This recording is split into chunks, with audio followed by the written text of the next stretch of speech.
السلام علیکم ورحمۃ اللہ وبرکاتہ۔ عزیز طلبہ، کتاب المغازی میں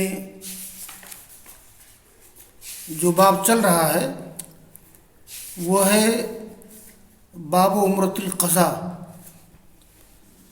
یعنی سن 7 ہجری میں صلح حدیبیہ کے مطابق آپ نے اس عمرہ کی قضا کی تھی جو عمرہ آپ سے رہ گیا تھا صلح حدیبیہ کے موقع پر۔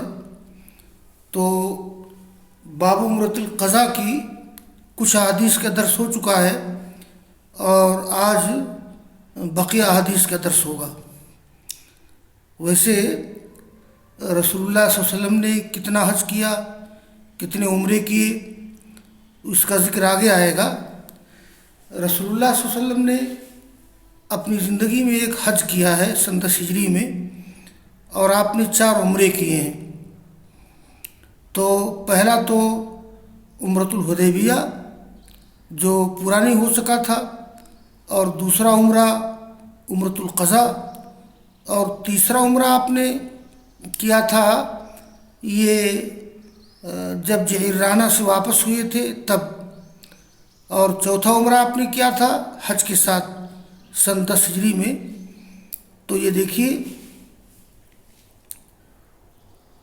قال الامام بخاری رحمہ اللہ حدثني عثمان بن ابی شیبہ قال حدثنا جریر عن منصور عن مجاہد قال دخلت انا وعروة بن الزبیر المسجد فاذا عبد الله بن عمر رضی اللہ عنہما جالس الى حجرۃ عائشہ ثم قال کم اعتمر النبی صلی اللہ علیہ وسلم قال 4 احداهن فی رجب ثم سمعنا عائشة قال عروہ یا ام المؤمنین الا تسمعین ما یقول ابو عبد الرحمن ان النبی اعتمر 4 عمر احداهن فی رجب فقالت ما اعتمر النبی عمرة الا وهو شاہد وما اعتمر فی رجب قط۔ یہ مجاہد کہتے ہیں کہ میں اور عروہ بن زبیر مسجد میں داخل ہوئے، یعنی مسجد نبی میں، تو عبداللہ بن عمر رضی اللہ تعالیٰ عنہ یہ عائشہ کے حجرے کے پاس بیٹھے ہوئے تھے۔ اصل میں مسجد نبی سے متصل حجرے عائشہ تھا۔ تو ثم قال، پھر انہوں نے کہا کہ جانتے ہو کہ اللہ کے رسول نے کتنے عمرے کیے ہیں؟ کہا کہ 4 عمرے کیے ہیں اور 1 عمرہ رجب میں کیا ہے۔ تو یہ مجاہد اور عروہ کہتے ہیں کہ ہم نے سنا عائشہ رضی اللہ تعالیٰ عنہ کی مسواک کرنے کی آواز، استنان مانے مسواک کرنا۔ عروہ کہتے ہیں، عروہ نے کہا ہے ام المؤمنین کیا آپ سن نہیں رہی ہیں؟ کیا کہہ رہے ہیں ابو عبد الرحمن؟ یہ ابو عبد الرحمن عبداللہ بن عمر کی کنیت تھی، یعنی یہ عروہ نے عائشہ رضی اللہ تعالیٰ عنہ کو آواز دے کر کے کہا کہ آپ سن رہے ہیں کہ عبداللہ بن عمر کیا کہہ رہے ہیں کہ اللہ کے رسول نے 4 عمرہ کیے، ان میں سے 1 رجب میں۔ تو عائشہ رضی اللہ تعالیٰ عنہ نے عبداللہ بن عمر کی بات کی تردید کی، اس لیے کہ صحیح بات یہ ہے کہ رسول اللہ صلی اللہ علیہ وسلم کے سارے عمرے ذوالقعدہ میں ہوئے تھے، سوائے اس عمرہ کے جو آپ نے حج کے ساتھ کیا تھا، یعنی 3 عمرہ ذوالقعدہ میں اور 1 عمرہ ذوالحجہ میں حج کے ساتھ آپ نے کیا تھا۔ تو عائشہ کہتی ہیں کہ رسول اللہ صلی اللہ علیہ وسلم نے جب بھی کوئی عمرہ کیا ہے تو عبداللہ بن عمر ان کے ساتھ تھے، وہاں موجود تھے، اور آپ نے رجب میں کوئی عمرہ نہیں کیا۔ تو عائشہ رضی اللہ تعالیٰ عنہ نے عبداللہ بن عمر کی بات کی تردید کی، اور ابن عمر خاموش رہے، عائشہ کے انکار پر ابن عمر خاموش رہے۔ لہذا ابن حجر لکھتے ہیں فہذا دلیل علی ان عبداللہ بن عمر قد اشتبہ علیہ او نسیا، یہ اس بات کی دلیل ہے کہ عبداللہ بن عمر پر معاملہ مشتبہ ہو گیا تھا یا وہ بھول گئے تھے۔ ایسا ہوتا ہے کہ بعض واقعات کب پیش آئے، کیسے پیش آئے، تو بعض صحابہ کرام کو غلط فہمی ہو جاتی تھی یا بھول جایا کرتے تھے، جس کی اصلاح دوسرے صحابہ کرام کر دیا کرتے تھے۔ جیسے کہ یہاں عبداللہ بن عمر نے کہا کہ رسول اللہ صلی اللہ علیہ وسلم نے 4 عمرے کیے ہیں، ایک عمرہ رجب میں کیا ہے، تو عائشہ نے اس کی تردید کی کہ نہیں، یہ بات غلط ہے، آپ نے سارے جو بھی عمرہ آپ نے کیا ہے، تو عبداللہ بن عمر موجود تھے آپ کے ساتھ، آپ نے رجب میں کوئی عمرہ نہیں کیا ہے۔ جیسا کہ میں نے بتایا کہ ہیا کلھا فی ذی القعدہ دون العمرۃ مع الحج، آپ کے سارے عمرے ذوالقعدہ میں ہوئے تھے سوائے اس عمرہ کے جو آپ نے حج کے ساتھ کیا ہے۔ اور قال امام بخاری رحمہ اللہ حدثنا علی بن عبداللہ قال حدثنا سفیان عن اسماعیل بن ابی خالد سمع ابی اوفا یقول لما اعتمر رسول اللہ صلی اللہ علیہ وسلم سترناه من غلمان المشرکین ومنهم ان یؤذوا رسول اللہ صلی اللہ علیہ وسلم۔ یہ عمرۃ القضاء کا ذکر ہے۔ یہ عبداللہ بن ابی اوفا کہتے ہیں کہ جب رسول اللہ صلی اللہ علیہ وسلم نے عمرہ کیا، ستر نہ ہو بمعنی حفظ نہ ہو، ہم نے آپ کو چھپایا، ہم نے آپ کو محفوظ کیا مشرکین کے لونڈوں سے، مشرکین کے لڑکوں سے اور مشرکین سے بھی، کہ وہ رسول اللہ صلی اللہ علیہ وسلم کو ایذا نہ پہنچائیں، اس لیے کہ بڑی مشکل سے تیار ہوئے تھے کفار و مشرکین کی 3 دن کے لیے آئندہ سال آئیے عمرہ کیجیے، تو اس بات کا اندیشہ تھا کہ وہ آپ کو تکلیف پہنچاتے۔ یہ عمرۃ القضاء کی بات ہے۔ اور عمرۃ القضاء کے تعلق سے آگے کی روایت اور ہے، یہ حدثنا سلیمان بن حرب قال حدثنا حماد هو ابن زید عن ایوب عن سعید بن جبیر عن ابن عباس رضی اللہ عنہما قال قدم رسول اللہ صلی اللہ علیہ وسلم فقال المشركون انه يقدم عليكم وفد وهنتم هم يثرب فامرهم النبي ان يرملوا الاشواط الثلاثه وان يمشوا ما بين الركنين ولم يمنعوا ان يامروا من يرملوا الاشواط كلها الا لبقاء عليهم۔ وزاد بن سلمان ایوب عن سعید بن جبیر عن ابن عباس قال لما قدم النبي صلی اللہ علیہ وسلم لعامه الذي استأمن قال ارملوا ليرى المشركون قوتكم والمشركون من قبل قعيقعان۔ وقال الامام بخاری رحمہ اللہ قال حدثني محمد عن سفیان بن عیینہ عن عمرو عن عطاء عن ابن عباس رضی اللہ عنہما قال انما سعى النبي بالبيت وبين الصفا والمروہ لیوری المشرکین قوتہ۔ یہ عمرۃ القضاء کے موقع پر جیسا کہ میں نے بتایا کہ 3 دن کے لیے مکہ کے لوگوں نے مکہ خالی کر دیا تھا، وہ جا کر کے پہاڑی پر رہنے لگے تھے، اور یہ خانہ کعبہ کا طواف کرتے ہوئے مشرکین کی نظر آپ پر پڑتی تھی۔ ایک بات یہ تھی یہاں کہ کفار و مشرکین میں ایک بات یہ مشہور ہو گئی تھی کہ مدینہ میں جو لوگ رہ رہے ہیں تو مدینہ کے بخار نے، مدینہ کی آب و ہوا نے ان کو لاغر کر دیا ہے، کمزور کر دیا ہے۔ اس غلط فہمی کو دور کرنے کے لیے رسول اللہ صلی اللہ علیہ وسلم نے خانہ کعبہ کے طواف کے موقع پر آپ نے کہا کہ ذرا پہلوانوں کی چال چلو، رمل کرو، رمل مانے دل کی چال چلنا پہلوانوں کی طرح۔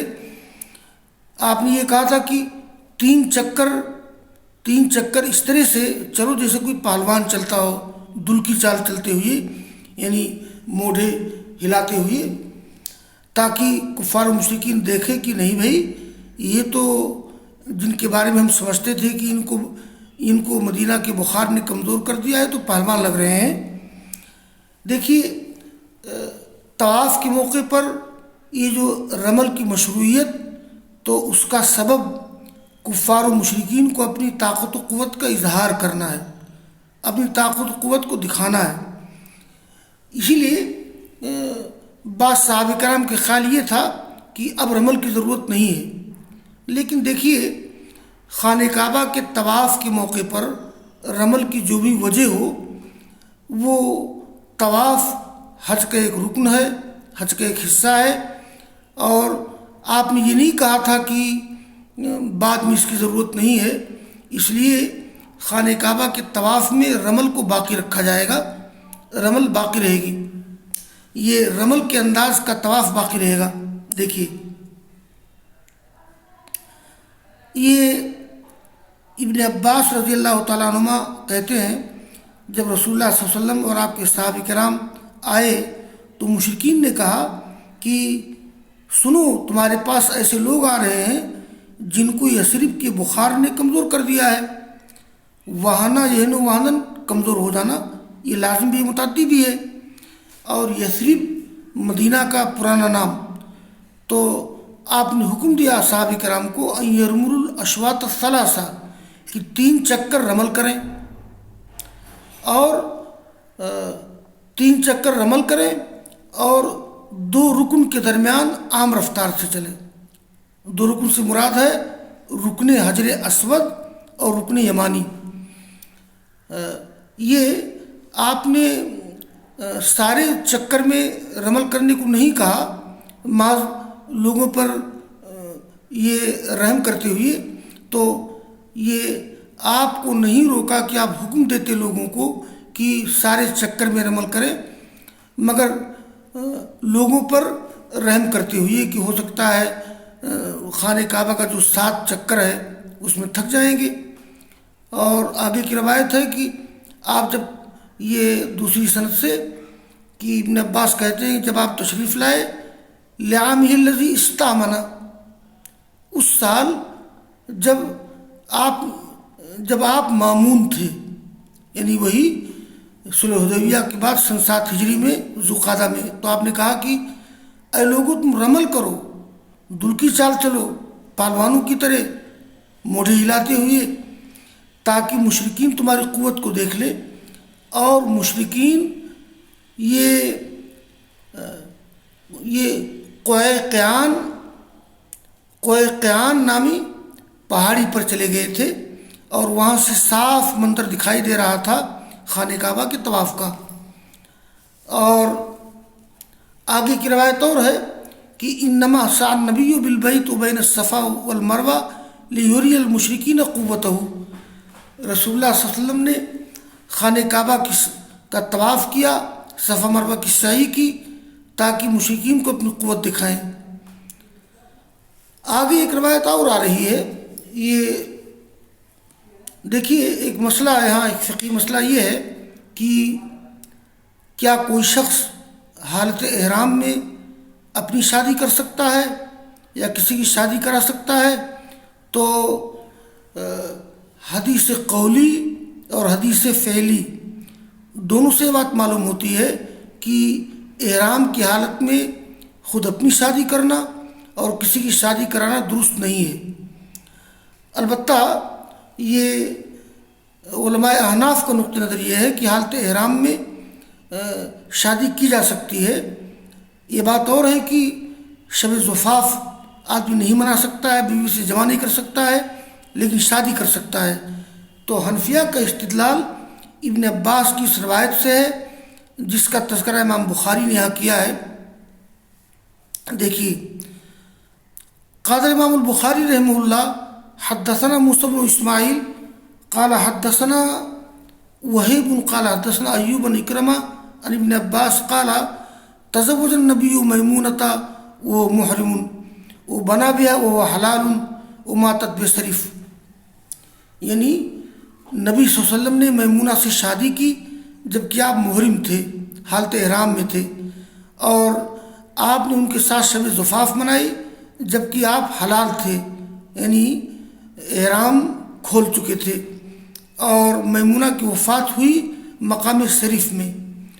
ہاں دیکھیے سنیے گا یہاں، اب دیکھیے یہ ابن عباس کی روایت ہے، ابن عباس روایت کرتے ہیں کہ آپ نے میمونہ ابن عباس کی خالہ ہے، آپ نے حالت احرام میں شادی کی تھی، اور وہ بنا بے و حلال و ماتت بے صرف. اور آگے کی روایت ہے کہ یہ شادی کا واقعہ عمرۃ القضا میں پیش آیا تھا، اس لیے امام بخاری نے اس کا ذکر یہاں کیا ہے. آگے کی روایت ہے وہ زاد بن اسحاق قال حدثني ابن ابی نجیح وابان بن صالح عن عطاء ومجاہد ابن عباس قال تزوج النبی میمونۃ فی عمرۃ القضا. نبی صلی اللہ علیہ وسلم نے میمونہ سے شادی کی عمرۃ القضا میں. تو یہ ابن عباس کی روایت ہے اور اسی سے حنفیہ کا استدلال ہے. اور حنفیہ کہتے ہیں کہ حالت احرام میں آدمی شادی کر سکتا ہے، لیکن یہ میں نے ابھی ذکر کیا تھا کہ بہت سے واقعات کے سلسلے میں صحابہ کرام کو مغالطہ ہو جایا کرتا تھا. یہاں تھوڑا سا تجزیہ کرنا ضروری ہے. دیکھیے ابن عباس عمرۃ القضا میں موجود نہیں تھے، ایک بات. دوسری بات یہ ہے کہ یہ اس موقع پر آپ کے غلام ابو رافع تھے. ابو رافع کے بیان کچھ ہے. تو دراصل ایسا ہے، یہ اس سلسلے میں ایک تو حدیث قولی ہے کہ نہا رسول اللہ صلی اللہ علیہ وسلم ان ينكح المحرم وينكح او کما قال، یعنی آپ نے روکا ہے کہ کوئی محرم خود شادی کرے یا شادی کرائے. یہ حدیث قولی ہے.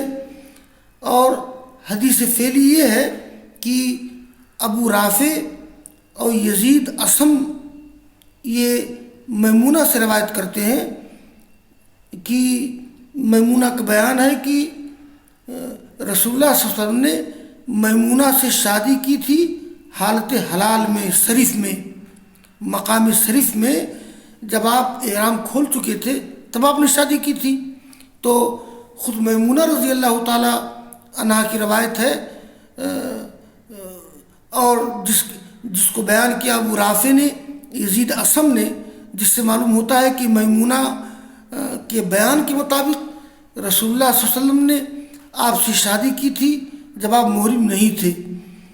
تو یہی مسلک جمہور کا ہے، یعنی امام احمد بن حنبل، امام شافعی، امام مالک اور جمہور محدثین کا مسلک یہی ہے کہ حالت احرام میں شادی کرنا یا کرانا درست نہیں ہے. دراصل ابن عباس کا وہم ہے، جیسے کہ ابھی ایک بحث گزری ہے کہ عبداللہ بن عمر کو وہم ہو گیا تھا کہ رسول اللہ صلی اللہ علیہ وسلم نے ایک عمرہ رجب میں کیا ہے. تو اسی طرح سے عبداللہ بن عباس کو یہ حاذا وہم من ابن عباس، یہ حاذا وہم من ابن عباس وَإِنَّهُ لَمْ يَكُنْ مَعَ النَّبِيِّ صلی اللہ علیہ وسلم فِي هَذِهِ الْعُمْرَةِ وَإِلَيْهِ ذَهَبَ الْأَحْنَافُ. لیکن احناف اسی کے قائل ہیں. وذهب الجمهور إلى عدم جواز نکاح المحرم للحديث القولي ولما رواه أبو رافع ويزيد الأسم عن ميمونة أن الزواج كان في حالة الحلال بصرف. تو یہ بات صاف ہو جاتی ہے کہ میمونہ سے رسول اللہ صلی اللہ علیہ وسلم نے شادی کی تھی اس وقت جب کہ آپ محرم نہیں تھے، آپ حالت حلال میں تھے، آپ احرام میں نہیں تھے. اس لیے عبداللہ بن عباس کی غلط فہمی کو بنیاد بنا کر علماء حنفیہ کا یہ کہنا کہ حالت احرام میں شادی کرنا درست ہے، یہ حنفیہ کی رائے درست نہیں ہے، ان کا موقف غیر معتبر ہے. تو یہ عمرۃ القضا کا باب ختم ہو گیا. وآخر دعوانا ان الحمد للہ رب العالمین.